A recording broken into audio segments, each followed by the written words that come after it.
IBS കാലങ്ങളായിട്ട് ശരീരത്തിൽ ഇതുപോലെ നീണ്ടു നിൽക്കുമ്പോൾ പല ചികിത്സകളെടുത്ത് മാറാതിരിക്കുമ്പോൾ രോഗികൾക്ക് ഭയങ്കര സ്ട്രെസ് അതുകൊണ്ട് വരാറുണ്ട്. കാരണം ഇങ്ങനെയുള്ളവർ പുറത്തേക്ക് യാത്ര പോകാൻ ആഗ്രഹിക്കുമ്പോൾ കൂടെ ടോയ്ലറ്റിൽ പോകേണ്ടി വരുമോ എന്നുള്ളൊരു ഭയം പലരെയും അലട്ടിയിട്ട് തന്നെ അങ്ങനെയുള്ള കാര്യങ്ങൾക്ക് പലരും മുതിരാറില്ല. അതുകൊണ്ട് തന്നെ ഉൾവലിയുന്ന ഒരു ടെൻഡൻസി, വീട്ടിൽ തന്നെ കഴിയുക അല്ലെങ്കിൽ ജോലി സ്ഥലം വീട്, ഇത് മാത്രമല്ലാണ്ട് പുറത്തേക്കൊന്ന് ട്രാവൽ ചെയ്യാനോ 2-3 ദിവസമൊന്നും വീട്ടിൽ നിന്ന് മാറി നിൽക്കുന്നതിനെ കുറിച്ച് പലപ്പോഴും IBS ഉള്ളവർക്ക് ചിന്തിക്കാൻ പോലും കഴിയാത്ത കാര്യമാണ്. അതുമാത്രമല്ല, പുറത്തിനി പോയാൽ തന്നെ ധൈര്യം സംഭരിച്ച് നമ്മൾ പുറത്ത് പോയാൽ തന്നെ അവിടുന്ന് കഴിക്കുന്ന ഭക്ഷണങ്ങൾ, അവിടുന്ന് സ്വാദിഷ്ടമായ ഭക്ഷണങ്ങൾ കാണുമ്പോൾ അതൊന്നും ഒന്ന് ടേസ്റ്റ് ചെയ്ത് നോക്കാൻ പോലും പേടിക്കേണ്ട അവസ്ഥ പല IBS രോഗികൾക്കും വരാറുണ്ട്. ഇതിന്റെ പ്രധാനപ്പെട്ട കാരണം ഗട്ട് സെൻസിറ്റിവിറ്റിയാണ്. ഗട്ടിന്റെ മോട്ടിലിറ്റി അഥവാ കുടലിന്റെ ചലനത്തിന്റെ വേഗത ഒരു പരിധി വിട്ട് കൂടുന്നതും കുടലിന്റെ ചലനത്തിന്റെ വേഗത ഒരു പരിധി വിട്ട് കുറയുന്നത് കൊണ്ടും ഇത് സംഭവിക്കാം. ഇത് കൃത്യമായിട്ട് മാനേജ് ചെയ്യണമെങ്കിൽ നമുക്ക് ചെയ്യേണ്ടത് നമ്മുടെ ഇമോഷൻസ്, സ്ട്രെസ് ലെവൽ, അതുപോലെ തന്നെ സ്ലീപ്പിംഗ് പാറ്റേൺസ്, ഡയറ്റ്, ഇതെല്ലാം കൃത്യമായിട്ട് ചോദിച്ചറിഞ്ഞ് അതിനുവേണ്ട ഇൻഡിവിജ്വലൈസ്ഡ് ട്രീറ്റ്മെന്റ്, പ്രത്യേകിച്ച് ഓരോ വ്യക്തികളുടെയും അവരുടെ സ്ട്രെസ് ലെവൽ, അവരുടെ ഡയറ്റ് ഹാബിറ്റ്സ്, ഇതെല്ലാം കൃത്യമായി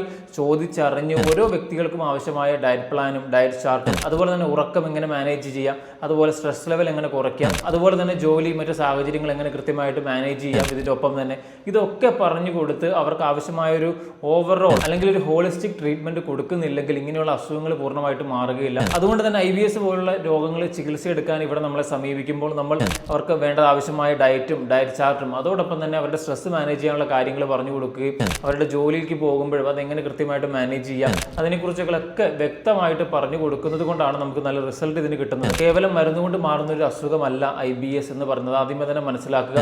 ഇത് പരിഹരിക്കണമെങ്കിൽ തീർച്ചയായിട്ടും ഞാൻ നേരത്തെ പറഞ്ഞ ഘടകങ്ങൾ വളരെ പ്രധാന പങ്ക് വഹിക്കുന്നുണ്ട്.